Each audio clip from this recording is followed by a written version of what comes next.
The government probably hates it, but there are actually a lot of perfectly legal ways to get high and do drugs. There are a lot of ways to, trip, see stuff, hallucinate, whatever, all legally. So today we're gonna go through an iceberg about these different legal ways to get high. Now, I wanna say really quick, I'm not condoning any of this. I'm not saying you should do this. This is just educational completely, okay? I'm not condoning anything in this video. But you get the idea. Let's just get straight into this one. Starting with DPH or Benadryl. Diphenhydramine, commonly known as DPH or Benadryl, is an over-the-counter antihistamine typically used to treat allergies, but it has also found a place in recreational drug use, especially among young people seeking an accessible and legal high. DPH's recreational use is kind of somewhat niche compared to more mainstream drugs. It tends to be more common in communities or online forums where individuals discuss and experiment with legal highs, often because of its legality and ease of access rather than its desirability as a recreational drug. The experiences reported by users vary pretty widely, but we're gonna get into that. So now culturally, the use of DPH as a recreational drug is often viewed with a mix of curiosity and caution. It's not generally celebrated or glamorized in the same way that a lot of other psychoactive substances are. Instead, it's more likely to be a topic of discussion when it comes to the lengths to which individuals will go to get a high, especially when more traditional substances are unavailable, they're too risky to obtain. So DPH kind of online is seen as almost like a last resort. But what does it actually do? So DPH's ability to induce vivid and often disturbing visual hallucinations is one of its most talked about effects among those who use it recreationally. These hallucinations can vary greatly in intensity and nature, but some specific types have become almost emblematic of the DPH experience. So we're gonna talk about those. First of all, shadow people. These are perhaps the most universally reported figures seen during DPH hallucinations. So imagine you're in a dimly lit room and you catch a glimpse of a figure, a shadowy outline of a person just at the edge of your vision, and then you turn to look directly at it and it vanishes. This happens repeatedly, over and over again. You keep seeing it and then you get paranoid. These shadowy figures are described as humanoid silhouettes, often just lurking silently. The eerie part is that while they're just usually, dark, featureless forms, many people still report a distinct feeling that these figures are watching or even approaching them, which can be really terrifying in the moment when you're already high. And then there's the Hat Man, a more distinct figure among the pantheon of DPH hallucinations. Picture a shadow figure but with a more defined appearance, typically seen wearing a wide-brimmed hat, sometimes with a trench coat. Unlike the fleeting shadow people, the Hat Man often appears more directly and lingers longer, sometimes standing at the foot of the bed or in a doorway. What makes the Hat Man particularly disturbing isn't just his more detailed appearance, but the intense feeling of malevolence and dread that often comes with him being there. He's not just a hallucination. Usually when people see him, it brings a palpable sense of foreboding, and it can leave a lasting impression on those who see him.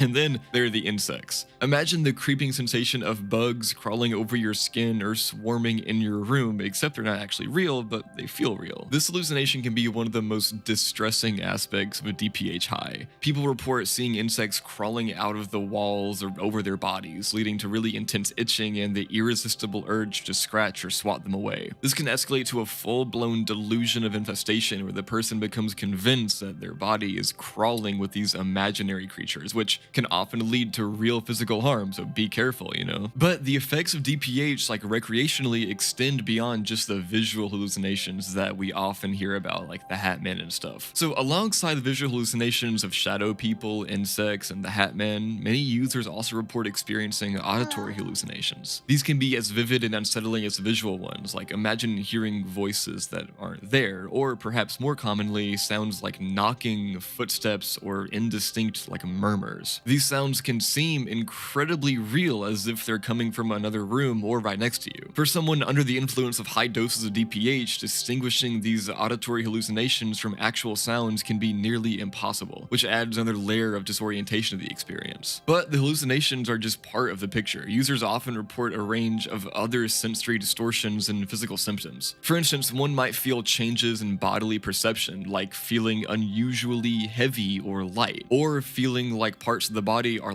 different in size, or that gravity affects them differently. Feeling like you have extremely long legs, for example. This is a condition known as dysmorphia. There's also a common sensation of dryness, which is typical given DPH's anti-cholinergic effects. Users often describe having a dry mouth, dry eyes, or even difficulty swallowing. Another significant significant effect is the alteration in cognitive function. DPH leads to confusion, problems with focusing, and short-term memory issues. Some people describe feeling detached from reality, a state that can be disturbing rather than enlightening. This detachment, combined with confusion and memory problems, can make the whole experience quite disorienting. Moreover, the physical side effects shouldn't be overlooked. DPH can cause extreme drowsiness, yet ironically, it can also cause like restlessness and insomnia, if you take enough of it. There's also the risk of more serious effects like increased heart rate, blurred vision, urinary retention, and in extreme cases, seizures or heart problems, which is not good. So I kind of want to read a story about this one. You know, like the Reddit stories online or whatever. I found a Reddit story about DPH that I think is pretty interesting. It comes from u/throwaway1112727. Now, I want to say, by the way, that this story is already set up to be bad. Like, this is like a bad trip of a story, right? This is not to say that anybody who trips on DPH is going to experience the same kind of thing. Like, one of the comments under it said, "Bro made the setting ripe for a bad trip, then was shocked that he had one." So like, this is not a full explanation of DPH. This is just like a very bad trip. This is a special case. Anyways, here's the story. My sober reality has been pretty dark lately, and I wanted an escape. Any escape. I read a bunch of DPH trip reports, and I was very intrigued. Supposedly, it makes you hallucinate a bunch of scary things, spiders, ghosts, spirits. I'm kind of into horror stuff, and I want to see some ghosts, so I decided to take 400 milligrams of DPH, and I took 500 milligrams of psilocybin to add to the experience. Biggest mistake ever. Yeah, by the way, too, he's double dosing. This is not like a bad thing about DPH. After taking the drugs, I went up to my room and turned off all the lights and laid on my bed in complete darkness. I figured it would be more scary, more authentic with the lights all out. I was pretty excited too to see ghosts when things took a turn for the worst. 45 minutes in, I felt the sense of impending doom. I feel very uneasy as if something bad is gonna happen. I regret taking the pills. I was on my phone at this point. About an hour and 15 minutes in, I hear banging noises, knocking noises, footsteps. I sensed some kind of presence. I turned on the flashlight on my phone to see what was happening, and I tried to get out of bed, but I felt so heavy, it didn't feel safe walking because I think I might fall. I see two big spiders on the door of the room across from me. For reference, I'm in my room with a square hallway outside my room, and there's a room across from mine with the door open about a foot. I'm not really afraid of spiders, so this didn't bother me, but I felt some kind of paranormal presence. At this point, I'm completely unable to read my phone. My vision is so blurry, so I can't read the time. Out of the corner of my eye, I see a ghost about 5 feet tall with a white dress standing in the hallway looking at me. I turned and looked directly at it, and it vanished. At this point, I'm a little scared, but soon I was about to see the most terrifying hallucination. I look into the hallway and I see a demonic looking face staring at me through the door of that room. I can't describe what it looked like, but it looked like Jeff the Killer. The whole time I'm also having auditory hallucinations of banging, knocking, footsteps, etc. I look at the foot of my bed and see an 8 to 9 foot tall shadowy figure float towards me. I'm paralyzed with fear at this point. I shine the flashlight right on it and it fades away. The next hallucination is why I'm effing scarred for life. By the way, all my senses were heightened times 10. I touched my arm and the warmth of my hand felt like my arm was on fire. I hear something outside my room and see the tip of a knife start moving around the corner. From my POV, I'm looking through the doorway right outside my room. The knife moves around the corner until I can see the whole knife and there is a hand holding it. I don't see the arm or body of whatever is holding it because it's on the other side of the wall. Next, the knife and hand disappear, and about 5 seconds later, the same face from earlier peeks around the corner at me and stares me down, smiling the whole time. I was having a staring contest with this entity. I was bracing for impact. Any second now and I would be stabbed to death. Then the face disappeared. I was so scared I wanted to cry, but I couldn't. I figured if I turned off my flashlight and couldn't see these things, they couldn't bother me. I was wrong. It was twice as scary with the flashlight off in pitch blackness. I kept telling myself this isn't real, but my brain wouldn't register. Now in complete darkness, I can hear these things around me, footsteps and banging, and I can sense I'm being watched. I thought any second now I'm gonna get got. You know, in horror movies when it's tense and you're bracing for a jump scare? Imagine that times 10,000. To make things worse, I was stuck in a time loop while this was happening. It felt like it would never end. It felt like days on end of this feeling of I'm about to be killed. I was hoping they would just get it over with already. I was so scared that I wanted to die.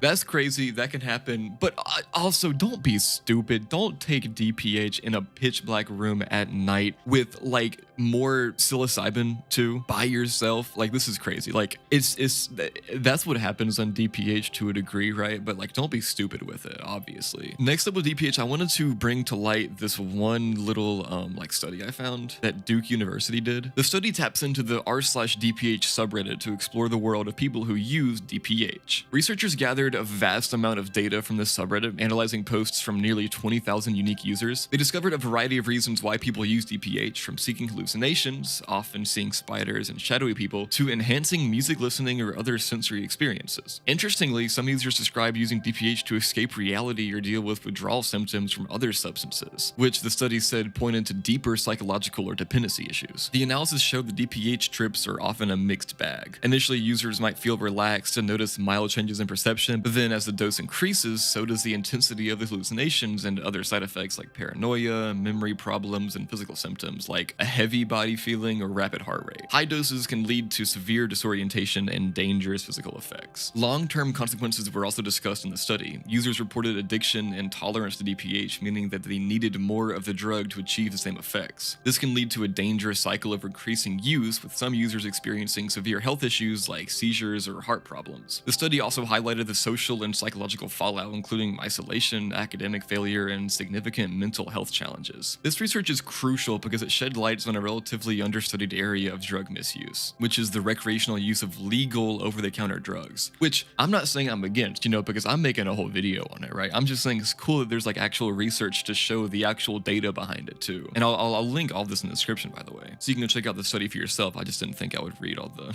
boring mumbo jumbo. And now before we move on, I want to talk about what DPH actually does to your body, like physically. So at its core, DPH is an antihistamine, which means its primary function is to block the action of histamine, a chemical that your body releases during an allergic reaction. You know that runny nose, those watery eyes, or that itchy feeling you get sometimes? Histamine is often behind those symptoms, and DPH helps by stopping histamine from binding to its receptors, and then this calms down those allergic reactions. But the story doesn't end with histamine. DPH is also known as an anticholinergic drug. This means it blocks another substance in the body called acetylcholine. Acetylcholine is a neurotransmitter, a kind of chemical messenger that plays a key role in many functions in the body, including muscle movements and, importantly for our discussion, various brain functions. When DPH blocks acetylcholine, it can affect a whole range of bodily functions, which is why taking too much can lead to symptoms like dry mouth, blurred vision, constipation, cognitive impairment, and urinary retention. Now, when people take DPH in doses higher than what's medically recommended, the anticholinergic effects can become much more pronounced, leading to more severe central nervous system effects, such as hallucinations, confusion, and extreme drowsiness. These effects arise because acetylcholine is crucial for normal brain function, including learning, memory, and attention. When DPH blocks acetylcholine, it can temporarily disrupt these functions, leading to the altered states of perception and hallucinations that we see in DPH highs. DPH sounds cool, but it sounds scary. That's all I can really say about it. I'm not gonna say, I'm not condoning this, guys. I'm not condoning getting high, okay? Do it on your own discretion, your own, be careful, guys, please. Alright, next up I want to talk about nitrous oxide. So nitrous oxide, often just called laughing gas, has a pretty fascinating history that goes way back. It was first synthesized by the English scientist Joseph Priestley in 1772, which, yeah, that's the same guy who's famous for discovering oxygen. He probably didn't realize then just how popular his phlogiscated nitrous air, as he called it, would become. For a while, nitrous oxide was mostly just a novelty. It gained a reputation in the late 1700s and early 1800s during public demonstrations where it was shown off to curious crowds. These events were sort of like the science fairs of their day, where intellectuals and the public would gather to see experiments. People were intrigued by the gas's ability to make people laugh and act silly, which is how I got its nickname, laughing gas. The transition of nitrous oxide from a party trick to a medical tool is thanks to a few forward-thinking individuals in the early 19th century. Humphrey Davy, another brilliant English chemist, was one of the first to suggest that nitrous oxide could be useful in surgery,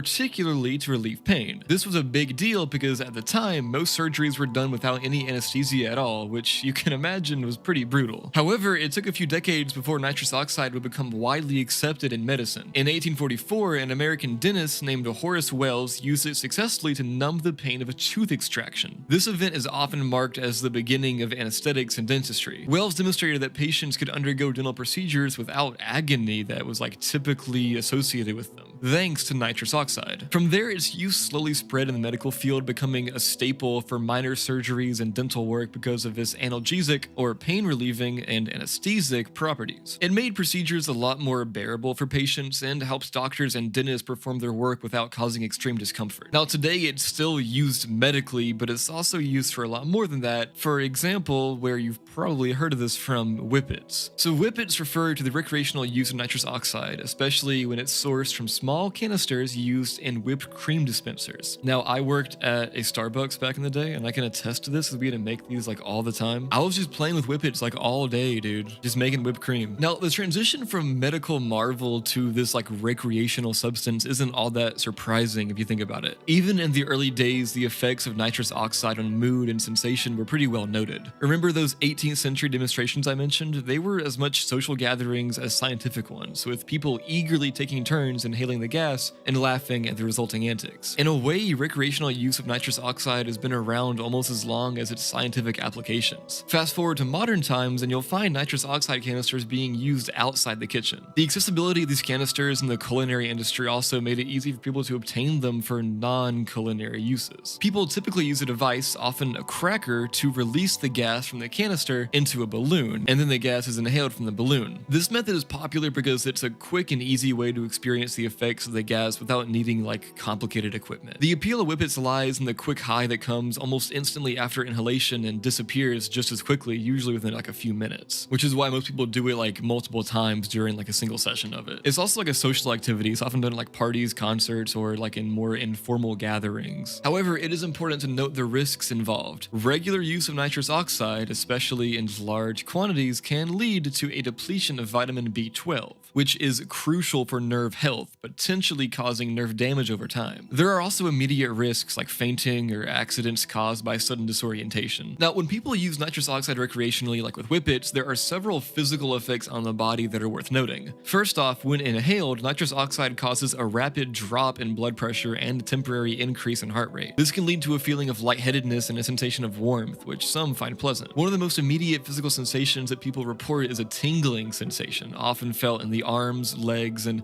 sometimes around the face and lips. This is due to the gas's effects on the nervous system, where it interferes with the way that nerve signals are transmitted. Nitrous oxide also acts as a muscle relaxant, which is partly why it's so useful in medical settings like during minor surgeries or dental work. In a recreational setting, this can contribute to the feeling of looseness and relaxation that many people experience, enhancing the overall sensation of euphoria. Now, because of its effects on the respiratory system, where it temporarily replaces some of the oxygen in the lungs, users might feel a shortness of breath or a rush as if they've just taken like a deep breath of cold air. This is also why it's risky, because overuse in a short period can lead to like oxygen deprivation, which can be dangerous, obviously. Also, this is kind of crazy, I didn't know this one, but apparently the cold temperature of the gas as it expands can also cause frostbite if it's released directly onto the skin or inhaled directly from a canister, which is why it's typically released into a balloon first. The frostbite risk is particularly relevant to the mouth, lips, and throat if like safety precautions aren't followed. Now, nitrous oxide also has a distinct impact on the mind, which is a big part of its allure in like recreational settings. So one of the most immediate and noticeable mental effects is this profound sense of euphoria. Users often experience intense feelings of joy and well-being, which is why nitrous oxide is commonly called laughing gas. This euphoria can make everything feel more hilarious and enjoyable, leading to uncontrollable laughter, hence the name. Alongside the euphoria, nitrous oxide can induce a dreamlike state where users feel detached from their environment. This dissociative effect can make reality seem distant or less relevant, which can be both intriguing and disorienting. People often report feeling a separation from their body or a sensation of floating, which ties into why some describe their experiences as out of body. Another significant psychological effect is the alteration in sensory perceptions. Sounds may echo or distort, and visual perception can change, making the world appear more vibrant or surreal. These sensory changes contribute to the overall experience of being on a brief but intense journey away from the usual perceptions of the world. Nitrous oxide can also alter the perception of time. During inhalation and the immediate high that follows, time can seem to slow down or speed up. This altered sense of time can make the experience feel longer or shorter than it actually is, which again adds to this like surreal quality of the experience.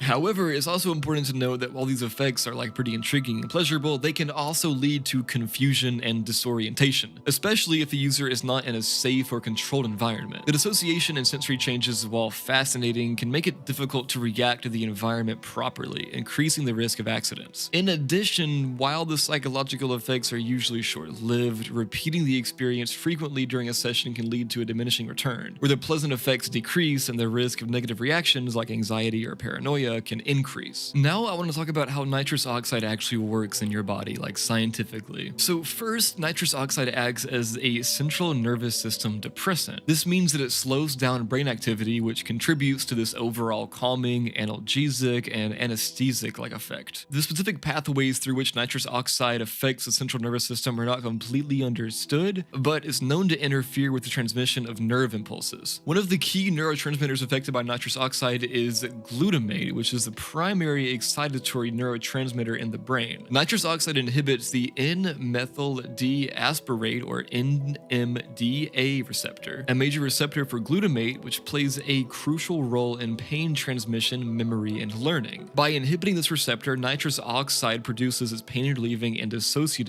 effects. Additionally, nitrous oxide appears to activate the body's opioid system, the same system targeted by drugs like morphine and heroin. This activation contributes to the profound euphoria and pain relief that comes with inhaling the gas. The exact mechanism of how nitrous oxide stimulates the opioid system is still a topic of research, but it's a significant part of why the gas is so effective at causing feelings of pleasure. Nitrous oxide also has effects on the dopaminergic system, which controls the release of dopamine, a neurotransmitter associated with pleasure, which you probably already know. By influencing these pathways, nitrous oxide enhances feelings of euphoria and well-being. In terms of its physical effects, though, when inhaled, nitrous oxide rapidly enters the bloodstream through the lungs. It's fat-soluble, allowing it to easily cross the blood-brain barrier and affect the central nervous system. The effects begin within seconds of inhalation and are short-lived, primarily because nitrous oxide is also rapidly eliminated through the body through the lungs. So yeah, pretty cool. So next up we got salvia. Salvia's full name is Salvia divinorum, often just called salvia, and it belongs to the sage family. This plant is famously known for its hallucinogenic properties, which are primarily due to its compound called salvinorum A, one of the most potent naturally occurring psychoactive substances. Salvia has deep roots in indigenous shamanic properties in Mexico, specifically among the Mazatec people of the Sierra Mazateca region in Oaxaca. The Mazatecs used it for centuries, if not longer, in religious or healing ceremonies. In these contexts, salvia served as a medium to induce visions, allowing shamans or healers to discover the spiritual causes of a person's illness or distress. They would chew the fresh leaves or brew them into a tea to trigger these visionary states. Interestingly, salvia wasn't well known outside of these indigenous contexts until the mid-20th century. It was first recorded by Westerners in 1939 by Jean Bassett Johnson, an anthropologist studying Mazatec shamanism. However, salvia really only entered broader awareness in the 1990s when ethnobotanists and psychonauts like Terence McKenna began experimenting with and writing about the plant. They documented their experiences, sparking curiosity and interest in the wider psychedelic community. Now, in the early 2000s, salvia became popular in the recreational drug scene, particularly in the United States and Europe thanks to the internet. Videos of people's intense trips circulated widely, contributing both to the mystique and to concerns about its safety. Now, salvia is unique in its effects compared to other hallucinogens, largely due to its active compound salvinorin A. Apart from dissociation, which is one of its hallmark effects, salvia can induce a range of intense and peculiar psychoactive experiences. Now, one common effect is intense visual hallucinations. Users often report seeing vivid, dreamlike scenes or geometric patterns. These visuals can be quite immersive, sometimes described as entering whole new dimensions or realities. Unlike other psychedelics like LSD or psilocybin, the visuals of salvia can sometimes involve interactions with entities or beings, which can be perceived as spirits or mystical creatures. Another significant effect of salvia is the alteration of physical perceptions. People might feel as if their bodies are twisting, stretching, or being pulled by unseen forces. There's also a sensation that can be described as feeling as though the body is merging with objects or the environment, losing the usual boundaries that define where the body ends and the external world begins. Auditory changes are also reported, where sounds can become distorted or take on new qualities that might seem otherworldly. Some users describe hearing voices or sounds that appear to have significant personal or spiritual importance. Temporal distortion is also another effect. Users may feel as though time is standing still or that moments are stretching out indefinitely. This can be disorienting as the usual flow of time seems to be disrupted or altered altered in unpredictable ways. Emotionally, the salvia experience can range from euphoria and profound insight to confusion and fear. The emotional response can be quite intense, and it varies widely among individuals, depending in part on the setting and their state of mind going into the experience. Now, it's worth noting that the intensity and nature of these effects can be pretty overwhelming, especially since they often come on very quickly and they can be quite disorienting. This is why salvia is sometimes treated with caution, even within communities that frequently use psychedelics. Dissociation from salvia is one of its most striking and profound effects, often described as a both intense and unique dissociation among psychoactive substances. This dissociation can manifest in several ways, deeply affecting the user's sense of reality, self, and environment. At its core, dissociation involves a feeling of detachment from one's usual sensory experiences or a sense of self. With salvia, this can range from mild detachment, where users feel slightly removed from their surroundings, to extreme cases where they lose all connection with their normal sense of identity and physical presence. Users might feel as if they're observing themselves from outside their bodies, or that their consciousness has completely separated from their physical form. In more intense experiences, people often report traveling to other dimensions or realms, or entering entirely different realities. They might perceive themselves as merging with inanimate objects or becoming part of an abstract concept or environment. For example, someone might feel as though they have become part of a wall, a piece of furniture, or even morph into an entirely different entity or form that is disconnected from their human body. This level of dissociation can also disrupt the continuity of experience. Users might find it difficult to remember the sequence of events during the trip or how they transition from one state or scene to another. This can create a feeling that time itself has fractured or become irrelevant. The emotional response to such dissociation can vary widely. Some find it enlightening or spiritually significant, feeling as if they've accessed hidden truths about the universe or their own consciousness. Others might find it disorienting or frightening, particularly if they were not prepared for the intensity of the experience or the complete loss of control over their perceptions and identity. Now, given the powerful nature of this association, the setting and mindset at the time of using salvia are crucial. A supportive, just good, calm environment and a prepared state of mind can really help manage it, It was like that one trip on DPH I was talking about. You gotta make sure that what you're doing, where you are, you're safe, and it's gonna be a good trip. You just gotta be smart about it. Now, salvia's legality varies significantly around the world. So in the United States, salvia is not regulated under the Federal Controlled Substances Act, but several states have their own regulations that can restrict or outright ban its sale, possession, and use. And that's the same around most big developed countries like Australia, Canada, and most European nations, where it's not necessarily outright banned, but different areas and districts have their own regulations. So the science behind salvia's effects is particularly fascinating, and it distinguishes it from other psychoactive substances. The primary active compound in salvia, salvinorin A, is a potent kappa opioid receptor agonist. This is unusual because most other hallucinogens like LSD or psilocybin primarily affect the serotonin system. The kappa opioid receptor is linked to perception and consciousness, and its activation by salvinorin A leads to the profound changes in reality perception and sense of self that users experience. Activation of the kappa opioid receptor is generally associated with dysphoric reactions, which is quite different from the euphoria that's often reported with substances that target the serotonin receptors. This could explain why a lot of users find salvia experiences to be unsettling or just less pleasant compared to other psychedelics. Scientific interest in salvia extends beyond its psychoactive effects. Researchers are still investigating salvinorin A for its potential therapeutic applications like treating addiction, pain, and mental health disorders, but that's still kind of in its early days.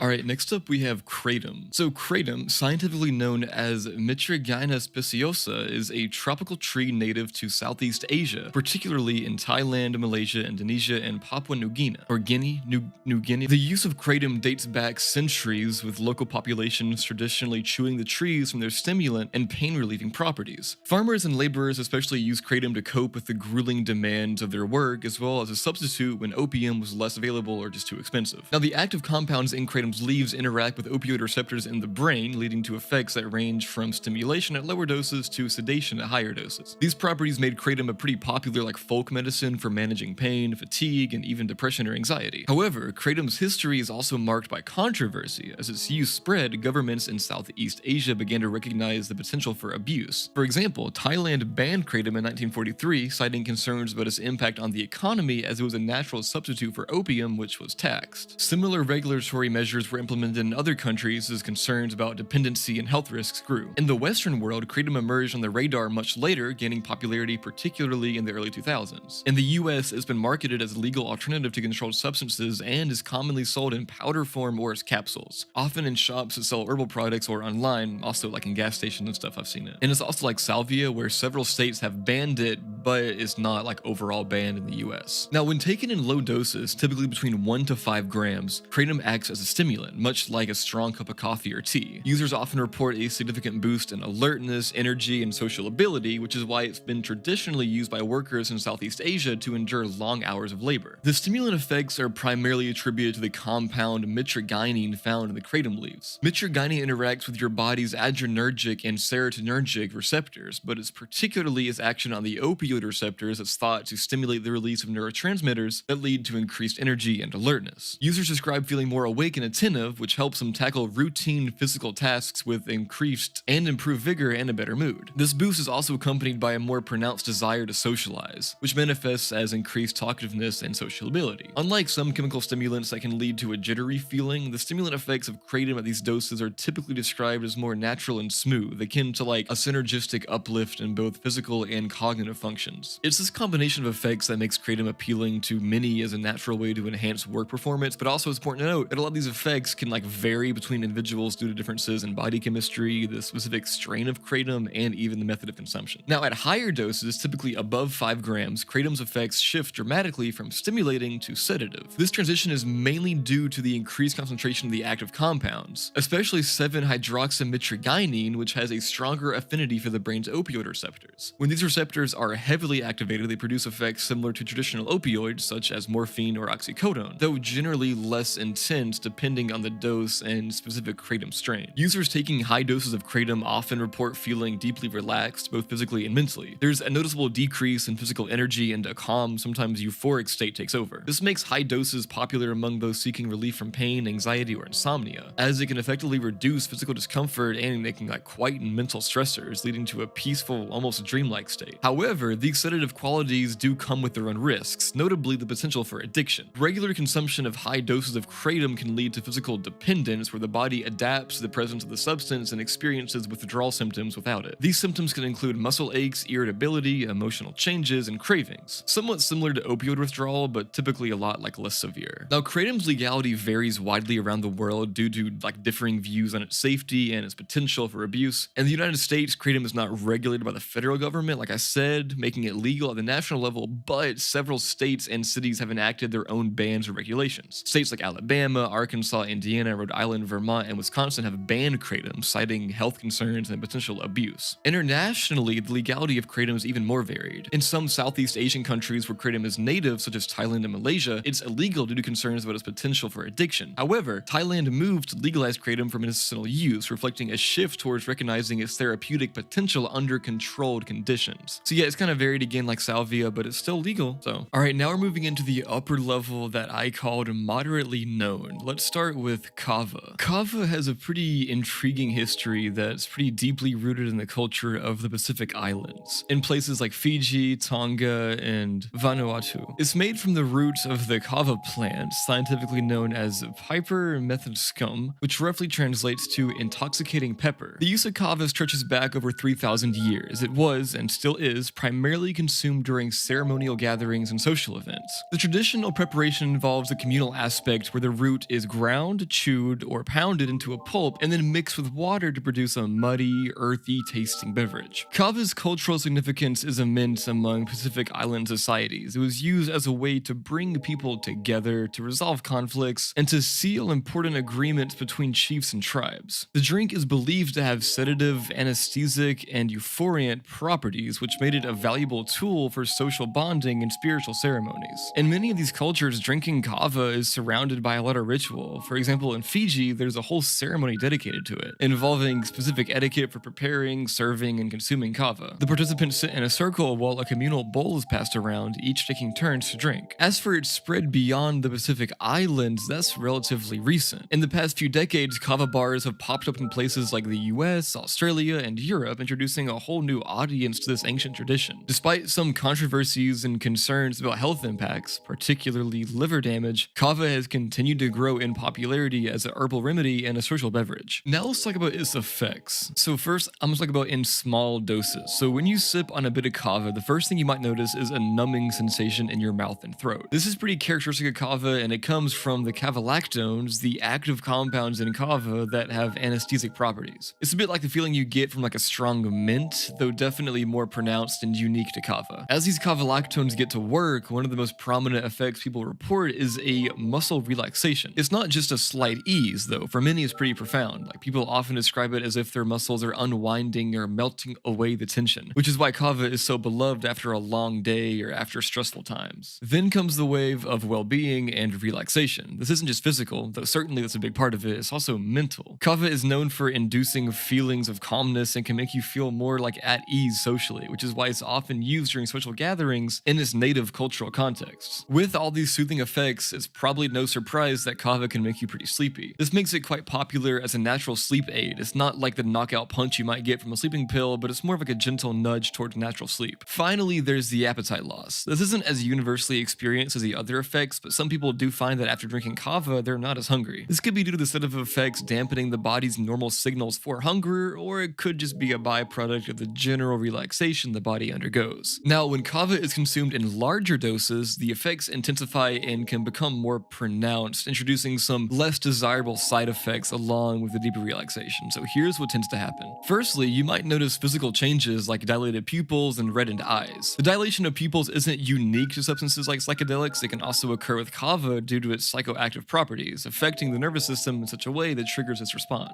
Reddened eyes are another common sign, often indicative of the body's reaction to a significant intake of the plant's active compounds, which can cause minor irritation or increase blood flow to the eye area. Nausea is another side effect that can come into play with larger doses. While kava is often praised for its soothing effects, too much can upset the stomach. This is because the kavalactones, while beneficial in moderate amounts, can be hard on the digestive system when consumed in excess. Drowsiness becomes much more pronounced with higher doses of kava. While small doses can lead to mild sleepiness, making it a favored drink for relaxation and better sleep, large doses can push this effect to the point where you feel overwhelmingly sleepy and disconnected from your surroundings. Now, lastly, there's reduced muscle control or ataxia. This is one of the more serious effects of high doses of kava, and it involves a lack of coordination, making movements clumsy and unsteady. It's a direct result of the muscle relaxing properties of kava taken to an extreme level, where the muscle relaxation transitions into impaired muscle function. These effects, particularly at the higher doses, highlight why kava should be, be careful with it. That goes for all these. I say the same thing, but you really should be careful with all these. Just because they're legal doesn't mean that they're safe for everybody,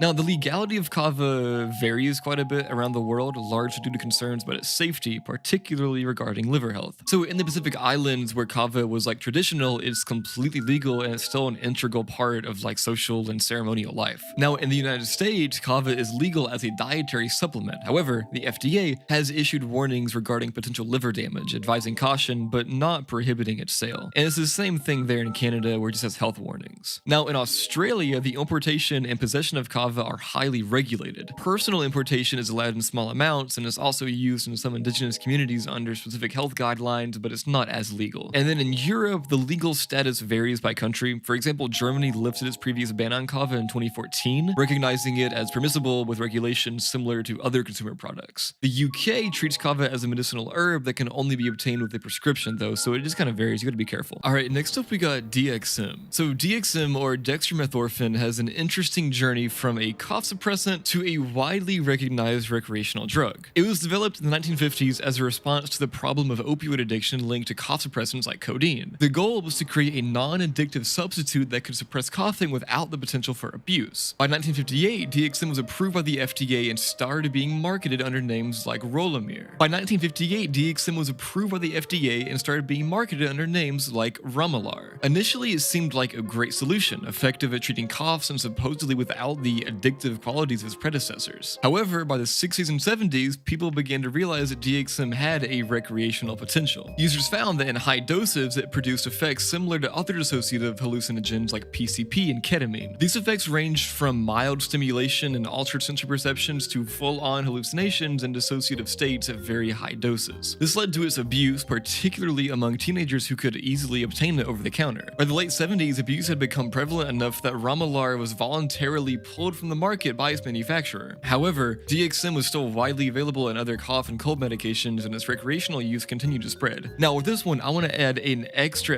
cautionary thing, okay? Because you can find this like chemical in almost any like cough medicine you can get at the store, right? But what they don't tell you is that usually those medicines come with like Tylenol or acetaminophen and other things like expectorants. And you got to be careful about that, because you can take DXM in high doses and it's fine for you to a degree, but taking that much of acetaminophen or like gofficin or these other things that can come with it can be very dangerous and like can kill you. So people who do trip on DXM, they have to get it in its pure concentration, which is a lot harder to find. You can still find it at most Walmarts and stuff, but you have to be careful with like what you're looking at. You got to make sure it doesn't have anything else in it but dextromethorphan. Anyways, throughout the 80s and 90s, as various forms of media began discussing the phenomenon, DXM's popularity in like the recreational drug scene grew. It became a common topic on early internet forums and websites where users exchange information about dosages and experiences. Despite various regulatory charges, such as making products containing only DXM available behind the counter, its use as a recreational drug persists today. So let's talk about the effects of it, and the effects take place in 4 plateaus. Plateaus are based on how much you take, and it's just 4 different levels of the actual effectiveness of the drug. So the first plateau is when you barely take any, and then you kind of take like a little bit to like feel something but not that much. Second plateau you take more, third plateau you take more, blah blah blah. The first plateau of a DXM trip is often described as the mildest level of experience this drug can produce. When someone uses DXM and reaches the first plateau, the effects can be subtle yet noticeable, particularly if they're looking for a mild, stimulating experience. At this stage, users typically report a slight increase in energy and euphoria. It's not overwhelming, but it's enough to lift a mood and feel like a mild buzz. The sensory enhancements are modest, music might sound a bit richer and more engaging, and colors could appear slightly more vivid. Physical sensations can include a tightness in the body akin to the feeling after a satisfying stretch or a refreshing cool breeze. Some people might also notice a slight alteration in their perception of motion. Movements can feel smoother, and there might be a mild dissociation from the body, which is more pronounced in the higher plateaus, but only lightly touched upon here. Cognitive effects in the first plateau are generally pretty minimal. There might be slight introspection or a mild alteration in the thought process, making everyday thoughts seem a bit more profound or interesting. However, these mental changes are not intense or disorienting. The overall experience is often likened to the buzz from a low dose of alcohol or the light euphoria from a small amount of cannabis, but without significant impairment. Social interaction can still be very much possible and may even be enhanced due to the mild euphoria and energy boost. This makes the first plateau of DXM something that some might choose before social gatherings to feel a bit more like lively and engaged. Now, the second plateau of DXM represents a deeper dive into the dissociative and psychedelic effects of the drug, and the experience becomes notably more intense compared to the first plateau. At this level, the euphoria usually intensifies. Users often describe feeling more detached from their normal emotional responses. Things that might typically cause stress or sadness can seem less significant or impactful. This emotional detachment is accompanied by a stronger sense of inner peace or bliss. Sensory changes become much more pronounced on the second plateau. Auditory and visual hallucinations may occur, though these are typically not as complex or immersive as those experienced at higher plateaus. Music, in particular, tends to take on a profound significance. Users report that they can see music or feel it coursing through their bodies. Lights might seem brighter and colors can appear unusually vibrant. Some users experience mild visual distortion, such as objects breathing or warping slightly. Physically, the sensation of dissociation increases. This can feel like you're watching your own actions from a distance rather than participating in them directly. Coordination and motor function are impaired, which some people call robo-walking in the community, where it feels like you're controlling a robot walking when you're trying to walk. Now, this can make some like normal physical activities difficult and kind of unsafe maybe. This can lead to a clumsy floating sensation, almost as if one is walking on a soft, bouncy surface. Cognitively, the second plateau can lead to more significant alterations in thought process. Thoughts might loop or spiral, and users can find themselves fixated on concepts or ideas that might seem mundane when sober. There's a dreamlike quality to thinking where logic is loosened, and associative thinking, which is when like you link ideas that wouldn't normally be connected, becomes more common. This can lead to introspective thoughts that might seem profound in the moment. The second plateau is where some of the dissociative effects become a lot stronger, such as feeling like you're disconnected from your own body or identity. Now, the third plateau of DXM trip marks a pretty significant escalation in the intensity and nature of its effects, diving more deep into the strong realm of like dissociation and powerful psychedelics. So at the third plateau, the dissociative effects are so strong that they create a substantial disconnect between mind and body. Users often report feeling completely separated from their physical form, a state known as depersonalization. This can feel as though one's consciousness has detached and is observing the body from an outside perspective. Such experiences can be both enlightening and disconcerting as they challenge the everyday everyday experience of being in one's body. Physically, users may find themselves extremely uncoordinated and unable to perform simple tasks. Moving around can feel like you're wading through thick, resistant air, with each step requiring considerable effort. There's a pronounced numbness throughout the body, which contributes to the feeling of being detached from one's physical self. Visually, the third plateau can induce complex hallucinations. These aren't just distortions of the real world, but are entirely new visuals like geometric patterns, shifting landscapes, or vivid dreamlike sequences that can unfold behind closed eyes. The intensity of these visuals can be similar to those experienced with more traditional psychedelics like LSD or psilocybin, though with a distinctly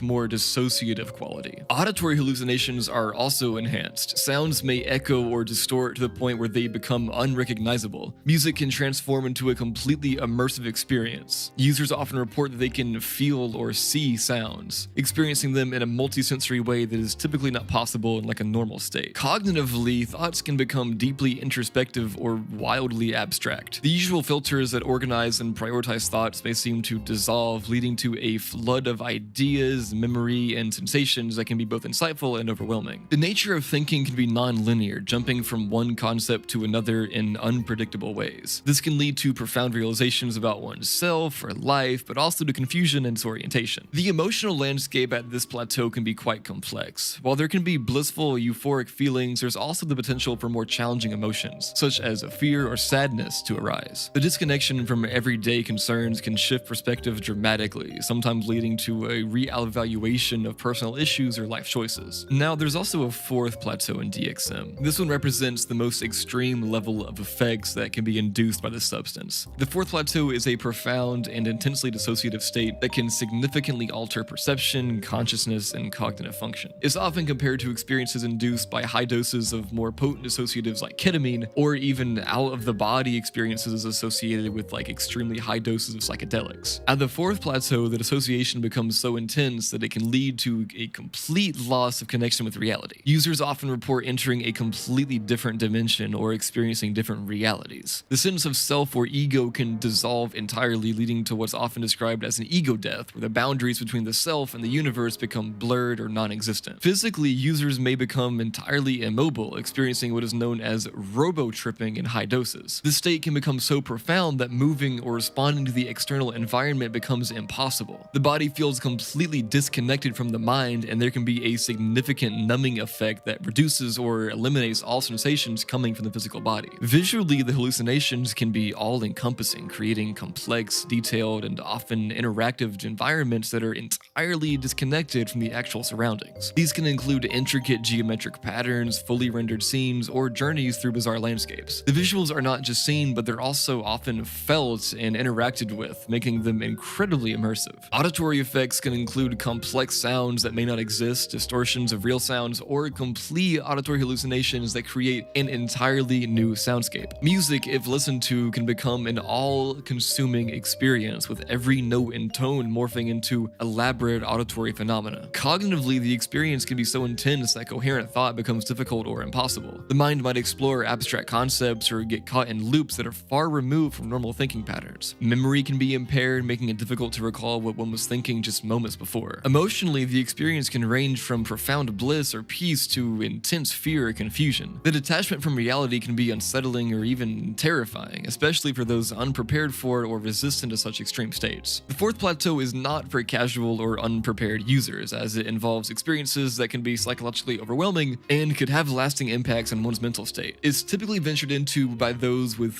significant experience with dissociatives who are seeking the most profound experiences that these substances have to offer. Such high-dose experiences should always be approached with caution in a safe environment, and ideally with a sober sitter present to manage any potential emergencies. Now, DXM again is primarily a cough suppressant, and at its core, it works on the brain to reduce coughing. Now, when you take DXM, it's metabolized in the liver into an active metabolite called dextrorphin, which is actually more potent in terms of its psychoactive properties. The key to how DXM affects your brain lies in its action on several types of neurotransmitter systems. Primarily, DXM is known as an NMDA receptor antagonist. The NMDA receptor is part of the brain's glutamate system, which is crucial for things like learning, memory, and brain plasticity. By blocking these receptors, DXM disrupts normal brain function, leading to the dissociative states it is famous for. These are the feelings of detachment from oneself and the environment, similar to what's seen with ketamine, another NMDA NMDA antagonist. DXM also acts on other neurotransmitter systems. It has some effects on the serotonin system, increasing serotonin levels, which can alter mood and perception, contributing to the hallucinogenic quality of high doses. It's somewhat similar to how classic psychedelics like LSD and psilocybin work, though the mechanism is different. Moreover, DXM affects the I'm the number one sigma. Anyways, it affects the sigma-1 receptor, which plays a role in the brain's response to stress and the release of dopamine. This can contribute to feelings of euphoria and alter the perception of pain, somewhat akin to how opioids work, although DXM does not bind to opioid receptors directly. The combined effect of these actions is why at low doses, DXM is just a cough suppressant. It just tells your brain not to cough, but at high doses, it can cause anything from mild stimulation and euphoria to, again, profound dissociative states and hallucinations. This one, again, be careful, but I mean. Alright, next up we got Blue Lotus. Blue Lotus, also known by its scientific name Nymphaea carydia, isn't just any old water lily. It has pretty deep historical significance, particularly in ancient Egyptian culture. This flower was highly revered in Egypt, often seen as a symbol of the sun, creation, and rebirth. Why? Because the blue lotus opens up its petals in the morning, showing off its bright center, and then closes them again at night. And this kind of like mimicked the sun's daily routine. This daily dance made it a symbol of the sun god Ra for the Egyptians. It's all over ancient Egyptian art, depicted in wall paintings, carvings, and ceramics, often shown alongside priests and pharaohs. There's this famous scene in the tomb of Nebamun where a party's going on and you can spot the blue lotus being casually sniffed by guests. But the blue lotus wasn't just like a pretty emblem, it had practical uses too, believed to be used as like a mild sedative. Imagine ancient Egyptians using this plant after like a long day of building pyramids or sculpting sphinxes as a way to relax. They thought that it had spiritual properties that could promote divine connection and maybe even visions. This led to its use in various rituals, likely aiming to enhance the sense of connection with the gods. Over time, the use and the cultural significance of the blue lotus seemed to decline, especially as the Roman Empire took over and Egypt's ancient traditions began to fade. Today, it's still around, found mostly for ornamental use in garden ponds and the like, but also in some niche circles for its mild psychoactive effects. Now, when consumed, many users report a feeling of warmth and a more pronounced sense of relaxation. This isn't the kind of knockout effect you might get from stronger sedatives, but more of a gentle easing of tension, both physically and mentally. It's often described as a soothing calm that washes over the body, which can be particularly pleasant if you're looking to unwind. Alongside the sedation, there's a noticeable mood uplift. This euphoria isn't overwhelming or intense like what one might expect with like stronger substances like MDMA or cannabis. Instead, it's a subtle, almost background enhancement of mood that makes everything feel just a little bit brighter and more enjoyable. It's like the sun coming out from behind the clouds, gently warming everything in a pretty comforting way. The psychedelic effects are pretty mild compared to classic hallucinogens like LSD or psilocybin. Instead of visual or auditory hallucinations, Blue Lotus might just cause slight alterations in how you perceive colors and textures. Everything might seem a bit more interesting or beautiful, and some users also report a light dreamy feeling where the imagination becomes more vivid and active, leading to a contemplative or meditative state that can be quite profound in its subtlety. These effects are believed to come from the aporphin and nuiferin content in the flower, which are compounds that can act as natural dopamine and serotonin agonists. This means that they can help to promote neurotransmitter activity that is associated with pleasure and mood regulation. People often consume blue lotus by making a tea from the dried flowers, soaking the flowers in wine, or by smoking the dried petals and bulbs. The method of consumption can alter the onset and duration of the effects. Tea and wine infusions tend to produce a longer lasting, milder experience, while smoking might bring about a quicker, slightly more intense experience. The science behind the effects of blue lotus primarily revolves around its bioactive compounds, aporphin and nuciferin. Aporphin is an alkaloid that acts as a dopamine agonist, which means that it can stimulate dopamine receptors in the brain. Nuciferin, on the other hand, has been found to have both sedative and antipsychotic properties. It also acts on dopamine receptors, but it might contribute to the calming effects that people like report. The status of blue lotus legally varies by country and region. In the US, for example, it's not regulated, which means it's legal to buy, sell, and possess, but it is psychoactive, so again, some states might have their own regulations. So the legality is the same. It's kind of like a gray area, just like depends on where you are, so just be careful. All right, now we're moving into the final bottom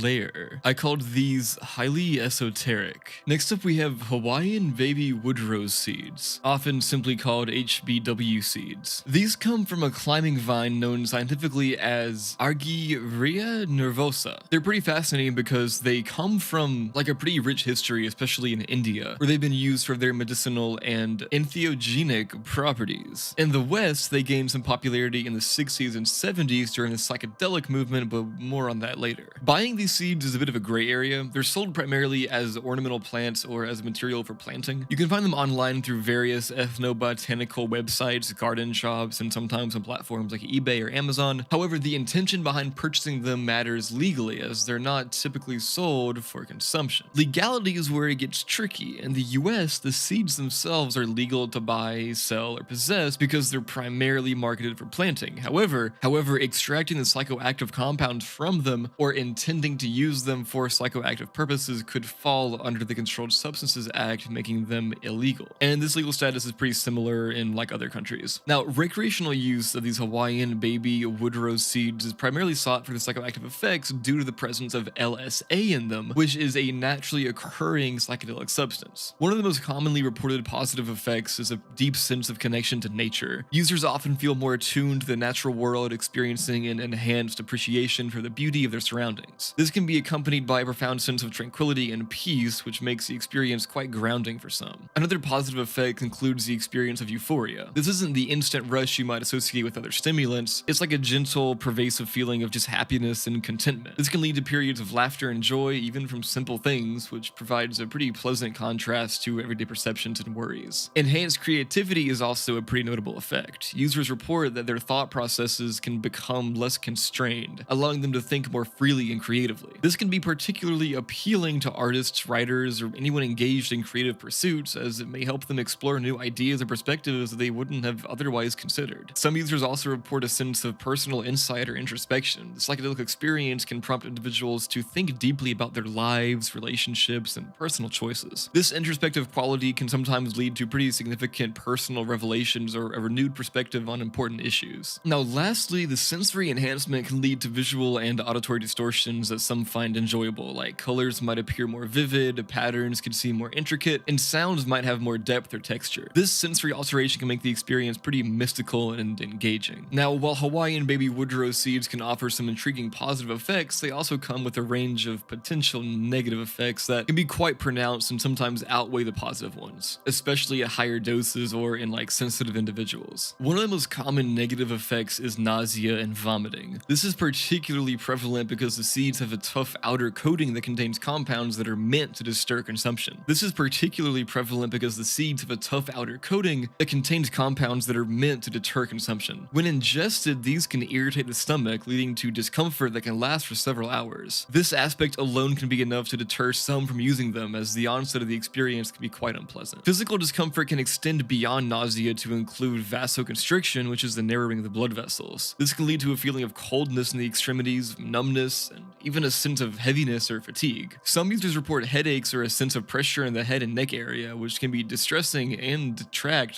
significantly from the experience. The mental effects, while potentially insightful, can also veer into less comfortable territory. Anxiety and paranoia are possible, particularly if the user is in an unsupportive environment or in like a not very stable state of mind when taking the seed. So again, be careful of where you're doing all this stuff. The altered state of consciousness can lead to confusion and an inability to perform normal tasks, which can be pretty frightening if unexpected or if the user feels out of control. Psychologically, the introspective aspects of the experience can sometimes turn into a confrontation with negative thoughts or emotions. Users might find themselves ruminating on past regrets, fears, or unresolved issues, which can lead to a bad trip. Now again, Hawaiian baby woodrose seeds contain lysergic acid aminide, which is LSA, which is a naturally occurring psychedelic compound, and it's chemically pretty similar to LSD, but the effects and potency are pretty notably different. So LSA, like LSD, belongs to a group of compounds known as lysergamides. These molecules interact primarily with serotonin receptors in the brain. The activation of this receptor is largely responsible for the psychedelic effects of these substances. However, LSA's affinity for the receptor is much lower compared to LSD, which partly explains why its effects are generally considered less intense and more variable. The metabolism of LSD in the human body involves its conversion into various metabolites, some of which may also contribute to its psychoactive effects, although this area is less well studied compared to other psychedelics like LSD. The onset of effects usually begins within 1 to 3 hours after ingestion, depending on the dose and the individual metabolism. Now, upon ingestion, LSA's interaction with serotonin receptors can alter the usual communication pathways in the brain, leading to changes in perception, mood, and cognitive processes. This can manifest as visual distortions, altered thought patterns, and emotional shifts. Additionally, Additionally, LSA might affect other neurotransmitter systems, though these interactions are less understood. Physically, LSA can induce nausea and vomiting, which is thought to be caused by its action on the digestive system and potentially its interaction with serotonin receptors located in the gut. The compound's effects on the cardiovascular system, like vasoconstriction, are attributed to the stimulation of serotonin and possibly dopamine receptors that influence blood vessel constriction. Anyways, yeah, just be careful, this one is pretty similar to LSD. Alright, next up we have DIPT. DIPT is a psychedelic compound that has a pretty interesting history, primarily marked by its discovery and exploration by Alexander Shulgin, a prominent chemist known for his work on psychoactive substances. Shulgin synthesized and characterized DIPT as part of his extensive research into tryptamines, which he detailed in his book TIHKAL, or Tryptamines I Have Known and Loved. First synthesized in the 1970s, DIPT is one of many tryptamines Shulgin developed, but it stood out due to its unique auditory effects, which distinguishes it from other psychedelics, because most other psychedelics mainly affect visual perception. Shulgin's initial experience with DIPT and other tryptamines were largely exploratory, focusing on understanding the psychoactive properties and potential therapeutic uses of these compounds. The exploration of DIPT was not just limited to its synthesis. Shulgin also documented his own experiences with the drug, noting the peculiar changes in auditory perception that it induced. These personal accounts, along with detailed chemical synthesis procedures, were crucial in understanding DIPT to a broader audience who were interested in the study of psychoactive substances. Despite its intriguing effects, DIPT did not gain the same level of popularity as the other psychedelics such as LSD or psilocybin. Its niche appeal is largely due to its specific and somewhat disorienting auditory effects, which may not be as universally sought after as the more visually oriented experiences provided by other psychedelics. Now, in terms of legal history, DIPT, like many of Shulgin's discoveries, occupies a gray area. In the United States, it's not specifically listed as a controlled substance, but it could be treated as an analog of DMT under the Federal Analog Act, depending on its intended use. So it's kinda like probably not the best idea to try, legally speaking. DIPT is primarily known for its unique auditory effects rather than visual changes, which sets it apart from other psychedelics. That said though, it's not entirely devoid of visual or physical effects, but these are generally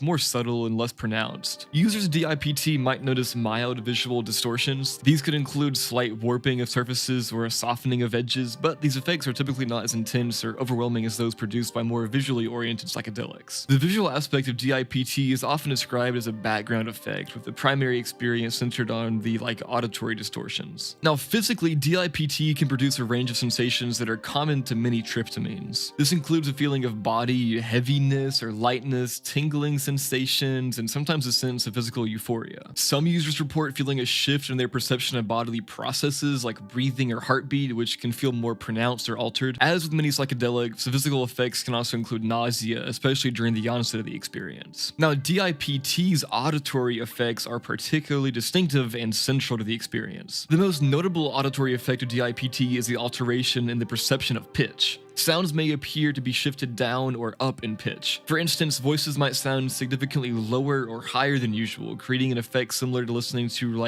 a sound modifier or a voice changer. This can make normal conversations sound strange or even comical, and familiar pieces of music may take on entirely different qualities or feel unfamiliar. In addition to pitch changes, users might experience an auditory distortion where sounds seem to echo or reverberate more than usual. This can add a layer of complexity to auditory inputs, making environments with multiple sound sources particularly overwhelming or intriguing. The clarity of sounds might also be affected, some sounds could seem muffled or unusually clear. Now, another interesting aspect is the potential for temporal distortions in hearing. Users might perceive sounds as if they're happening slower or faster than they actually are. This can disrupt one's usual sense of rhythm and timing, which is particularly noticeable when listening to music. Now, DIPT, like many research chemicals, occupies a niche position in the realm of psychoactive substances, which affects how it's acquired. Historically, compounds like DIPT have been available through online vendors that specialize in the sale of research chemicals. These vendors would operate in a legal gray area, selling substances that aren't explicitly regulated under the law, often labeled as not for human consumption to skirt regulatory oversight. The process of buying DIPT involves navigating these online marketplaces, which require a degree of savvy and caution. Potential buyers need to be aware of the legal status of such substances and their country to avoid legal repercussions. So that's typically how it's bought. that the science of how DIPT works involves its interaction with the brain's serotonin system. DIPT belongs to the tryptamine class again, which includes other well-known psychedelics like psilocybin and DMT. These substances are structurally similar to serotonin, a key neurotransmitter in the brain that influences a vast array of functions. Now, when it's ingested, DIPT crosses the blood-brain barrier and binds to serotonin receptors. The unique aspect of DIPT compared to other psychedelics is its selective effect on auditory perception again, which suggests a more specific interaction or effect on the areas of the brain involved in processing sound, such as the auditory cortex. Researchers believe the alteration in sound perception could be due to DIPT's modulation of the way that these brain regions interpret timing and spatial properties of auditory signals. This could explain why users report changes in pitch, echoes, and distortions in the temporal flow of sounds. However, the precise neural mechanisms behind those specific auditory effects are not fully understood and are a subject of ongoing research in the realm of neuropharmacology. Also, like many psychedelics, DIPT might also affect the brain's default mode network, or DMN, which is active during rest and is associated with self-reflection and the sense of self. Changes in the activity of the DMN might explain some of the introspective or existential insights reported by users, although this is more speculative and less directly studied with DIPT compared to more common psychedelics like LSD or psilocybin. And that was the legal drugs iceberg, guys. By the way, guys, this is my first time ever trying to make my own iceberg, so please don't bully me too hard in the comments. I'm really interested to hear what you guys thought of this video. Let me know in the comments. I'm probably gonna do more icebergs on these drugs, like more in depth. Like, I found a DXM iceberg that looked pretty cool I might cover. Let me know what you guys think in the comments, and yeah,